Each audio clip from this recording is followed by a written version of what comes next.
To another insightful episode of the Millennial Talk Show, the show that talks about issues that affect millennials and how to deal with them. Of course, I'm your host, Josephine. Well, this is the last week in February 2022, and yes, the theme for the month is about to come to an end. Now, we remember in the first week, we talked about the Valentine budgeting, which was just a special edition for this month. And then we moved to the main theme for the month, which was career and income. We started with talking about aligning your career and your life goals. And then we moved along and talked about building a career in human resources. Now, I particularly enjoyed that conversation. So if you haven't watched our previous episodes, please go back and watch them. And then you can come here and continue the conversation with us. Well, today is not going to be any different, as we would be continuing in the line of conversation. We'll be talking about something interesting, of course, under the theme career and income, and we would be focusing on building a career in research. Now, you might be asking yourself, why research? Well, I actually asked somebody that question today, but I feel like this is quite an interesting subject because it's not like something that people, like we have bankers, we have doctors, we have lawyers, but you barely hear people say, oh, I'm a researcher, you know, so I thought it would be quite an interesting subject to talk about and, you know, let us know how we can build a career in research. Well, today I'm not going to be having this conversation alone. First things first, when I think about research, I think it's something that is mentally, emotionally, and even intellectually challenging, but it could be worth it if you have a successful career in this field. Now, one of the ways I believe that you can start to build a successful career in any field at all is by having knowledge. And we're going to be sharing all that knowledge here today. But before then, we'll be going on a short commercial break. And when we're back, we will dive right into the conversation without further ado. But before then, let's go away and we'll be right back. So stay with us, guys. There is time for everything. It doesn't matter if it's food, work, hobbies, or just life. Millennials are always on the go, trying to make things happen. Millennial Talk, enlightening and supporting millennials on finance and growth for personal development. Join us on Millennial Talk every Thursday by 10 a.m. Start developing yourself today. All right, guys, we are back. And as usual, I'm not going to be having this conversation alone. I'm not a researcher, so definitely don't have the information. So I have a special guest with me. But there are a lot of questions I have in my mind. I'm going to say a few of them. So why are researchers so important? That's one question. Another question would be, how can I build a successful research career? So if I decided today that I want to be a researcher, where do I start? All of these questions and more will be answered in the line of this conversation. And with me to have this conversation, I have Oise Ajayi. Welcome to the show. How are you doing today? Very well, thank you. I love the suit, and my color is pink, so Thank you very much. I feel like we're matching a little. Of course. Yeah, you're just noticing it, right? Yeah. Anyways, how are you doing today? I'm very well, thank you. So we always like to start with a brief introduction because I like people to know my guests a little before we dive into all the professionalism. So give us a brief introduction of yourself and tell us how you found yourself in this line of work. Good day, everyone. My name is Oise Ajayi. I'm an investment research analyst with Anchoria Investment and Securities. And I like to watch football. I'm a fan of Manchester United. Oh. I know I'm going to get slated for this, but Yes, I'm a fan of Manchester United, and Okay. I like to watch football and read African literature in my spare time. Mhm. Wow, that is very brief. Okay, so how did you get into this line of work? What inspired you to become a researcher? We're having a conversation earlier and I highlighted curiosity. So what inspired you to become a researcher? I mean, there's always been the need to know, right? You always want to know more. I have I have 2 degrees in economics, so I mean, it tells you where my head has been at for a while now. I mean, so yeah, they need to know more. They need to apply all of that knowledge. I mean, what better field than investment research? Right. Okay. So specifically, this is just like you specialize in a different arm for research. Yes, which investment is investment research. Okay, that means there are actually different forms of research. Yes, of course. Okay, so to our next question would be, if I were to decide to start a career in research, how do I go about it? Just teach me like I don't know anything. I think the first thing you need, or maybe a very key ingredient, would be your passion or your drive to actually be in investment research. Because some of the best research analysts I've come across weren't even in the commercial field at all. They studied biochemistry or engineering or something really technical, and then they found their way to research, and it's been pretty interesting for them. I mean, like I said, your passion, your drive. If you really want to be here, you will be here, because I mean, many of us find ourselves, studying economics, learning the basics. You learn a bit of finance, you learn a bit of accounting, and all of these, sort of help to put you, in line for that career path. Because I mean, these are many of the things the tools you require. But for someone, coming, from a very plain field, once you have your desire to learn, a lot of the things you find yourself doing or you find yourself applying are things you could read up on and things you eventually get to apply and learn on the job. Right? No one is, I mean, a few years back, not many people knew investment research. Many people didn't come up thinking, I'm going to be a research analyst or anything. But these days, you find more people turning towards that, career path.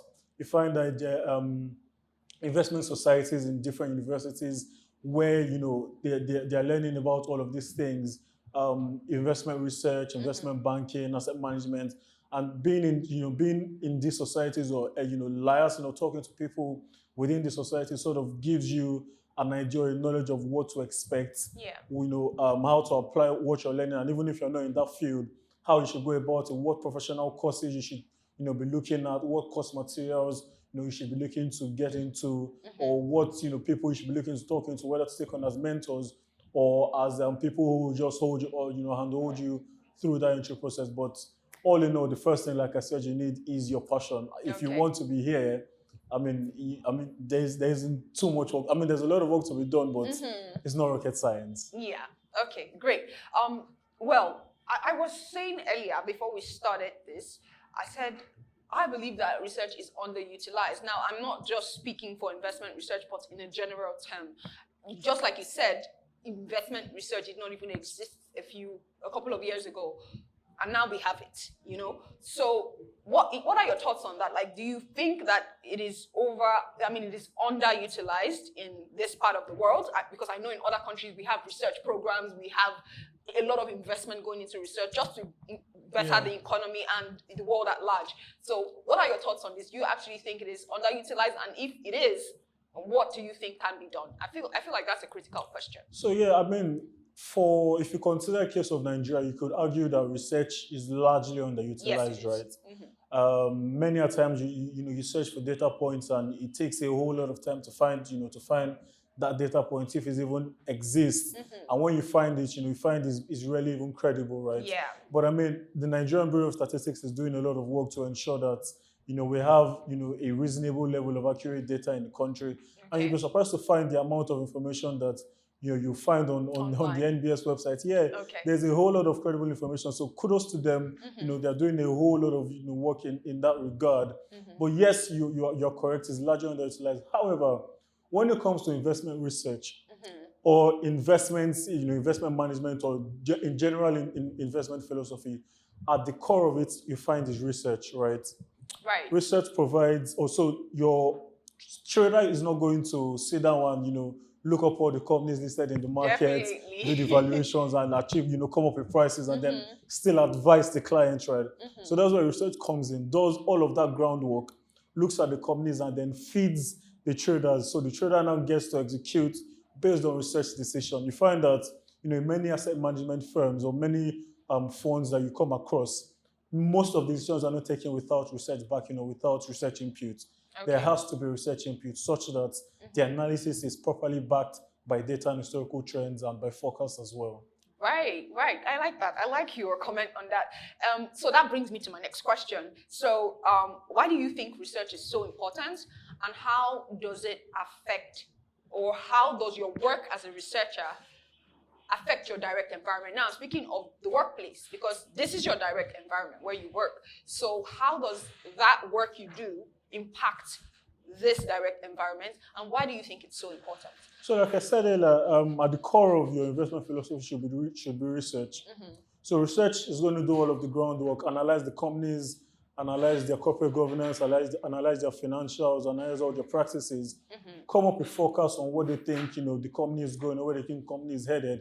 Many times you find that, these things aren't so hard to predict or so hard to forecast, considering all of the variables you'll be looking at, and you come up with a target price, and based on that target price, you then advise your company, in this case, my environment, I think this is a stock we should be looking into. Okay. I think this is an investment we should be getting into because this is what I think are the potential returns from, engaging in this investment. Right. And based on that, the company, is able to generate some revenue. Yeah.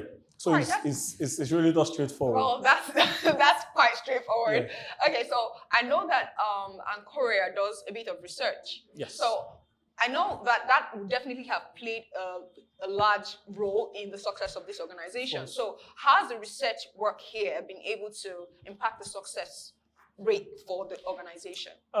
Like I said earlier, go straight to top line, right? So this is the forecast. This is where we think markets are going. This is what we think is going to happen. This is what we think is going to happen with the economy. Based on those decisions, money, decisions are actually taken with actual money. So money is put on the table. And over time, those decisions have been able to, generate reasonable level of returns, for the company. So yes, research at the core, is extremely necessary. You absolutely cannot do without it. And it could be very profitable. Okay, just for the sake of my noviceness in this, what kind of things do you research on? Like for the markets, what would you be looking at? Like if you're doing your job on a daily basis, what kind of, do you look at data? Do you look at, you mentioned the stock markets. Do you look at the international market? I would just like to know. So I believe someone who is looking to do a career in this will be like, okay, what would I be doing on the job on a daily basis? The whole day you're looking at data points, right? But certain things have to be at top of your mind, right? You want to consider the economy. Okay. What direction is the economy going? Where do you think inflation is going? What do you think GDP growth is going to be? Are we going to have problems with our exchange rates? Is there going to be enough liquidity? And based off of your decisions on those, those variables in the economy, you bring it down to the company level. Okay. So based on these decisions, which companies are going to be affected positively and negatively? Okay. The companies who are going to be affected positively, that's where you want to put your money first, right? Okay. Because if things pan out the way you have, you've planned, you are going to, make some good money off those decisions as per how it's going to affect the companies, right? Okay. So you place your money there. For the companies that are going to be negatively affected, if things pan out that way as well, it gives room for you to take position again because now they've been negatively affected. Market has looked at the total effects on the economy and on the company. Maybe they've experienced a decline in profits. Okay. So investors are feeling bad and investors sell off their holdings, say their shareholdings. As they're selling their shareholdings, price is coming down, right? Right. It gives room for you to come in at that bottom price, knowing that if it's a fundamentally justified company, there's going to be some correction and the company is going to return to the level at which it was before, leaving, room for even greater profits. Right. It doesn't always work out this way, and I know I've used a lot of technical terms. Exactly. I was getting lost. But the long and short is, if you analyze the economy well enough, you're able to make some forecasts based off what you see, and forecast based off what you see, you're able to project, certain things are going to happen in certain companies. Yeah. Or maybe there's some new law case in point, Mm-hmm. the certain items were banned, were banned from importing certain items. Okay. And, certain companies who were, producing those items have been able to benefit, on the domestic front. Mm-hmm. I mean, at the point at which that ban came in, analysts would have examined that ban, how it could affect companies that are engaged in, producing those commodities and see, how that demand is going to translate into them, meeting that supply and then, growing their top and bottom line. All right, great. Thank you for that insight. So for the sake of those who are looking to dive into, because you did mention that you studied economics, Yes. and in my mind, I'm like, how? How did you dive from economics? So I know that there might be courses to take. I know there might be certain steps to take. Like if you're looking to, even if it's something you didn't do, like you said, some people find themselves, they did biochemistry and now they're doing research. So how do you pivot in such a situation? What do you do? So economics plays a huge role in investment research. Knowledge of economics is one of the major things anyone should be looking to acquire if you're going to play in this field, because at the very least, you're going to be analyzing the economy. If you cannot analyze the economy, chances are you'll do poorly on, your financial markets analysis. So you want to have the knowledge of economics, you want to have a bit of knowledge of finance, accounting, a lot of the other things you're going to have to learn on the job, because I don't think, a lot of universities in Nigeria offer, a lot of things you're going to do on the job. So you come in and you learn a lot of those things on the job, portfolio management, asset management, valuing fixed income securities, analyzing financial statements. So all of those you sort of learn on the job. Plus, I mean, there's YouTube. There are so many courses on YouTube, Udemy, Coursera, that how to become an analyst from beginner to advanced level. Those courses are all encompassing, talking about economics, finance, analyzing fixed income securities, analyzing equities markets, all encompassing. And of course, use of Excel, which is extremely important. They would, those courses would, show you how to go from beginner to advanced level. Okay, so let's look at the financial aspect of it. So someone looking to take this career path, if they were to have an outlook, because a lot of people, they kind of have a kind of figure of what I would earn if I was in this field. So give us like an outlook for those who are looking to dive into this career. You don't have to like be specific. So when you're trying to do something like between here and here, so give us an outlook of what it would be, what an income could be in this field. All I would say is a career that pays well. Okay. Yeah, it's a field that pays very well. There aren't that many research analysts in the market, and it's an analyst market really. There's a high demand for analysts in the market. So if you're able to build your skill set high enough, it's heaven. He's a conny man. He's a conny man. He doesn't want to answer my question, but it's all right. Well, it's been great having this conversation with you. Quite brief, because you're like very straightforward. Like I have a lot of people come here and talk, but I was like, this is the point. But it's been great having a conversation with you. But I would like to ask one more question before we dive into the fun segment. So how do you play to win in this field? I'll call you a winner because you're definitely here already. So some people are like way behind. So how do you play to win in this field? I think more like a golden rule, basically. If you had the golden rule, what would it be? Just keep doing your thing. Keep going at it, no matter how hard it might get or no matter how difficult it might seem. Just keep going, because with research, your name gets out there. Somebody somewhere is going to mention your name somewhere, and that's all it takes. Right. Just keep going at it. People are reading your reports. People are reading reports with your name on it. People are seeing you appear on TV, like in scenarios like this. So keep going at it. Someone somewhere is watching, and people are listening, really. Okay, so what he's saying is that you could be the Albert Einstein of research. So keep going at it. Thank you very much for joining me on the show. But like the fun segments, yes, we'd like to know you outside all of this seriousness. I see you as a very serious man. Sorry, I've had a conversation with you and I think you're serious. So let's go to the lighter note. Who is Oise outside research? Don't mention anything research, please. I don't want to hear it. So who are you outside of research? Yes, outside work. I just want to have a quiet, not necessarily quiet, not quiet like, but a peaceful time with my friends, watching football, having a few drinks, so playing FIFA. No hobbies. I mean, I like to play FIFA. And I like to read African Video literature. games, that's Yeah, all. that's all. Wow. Okay, you're a very serious man. We'll end on that note.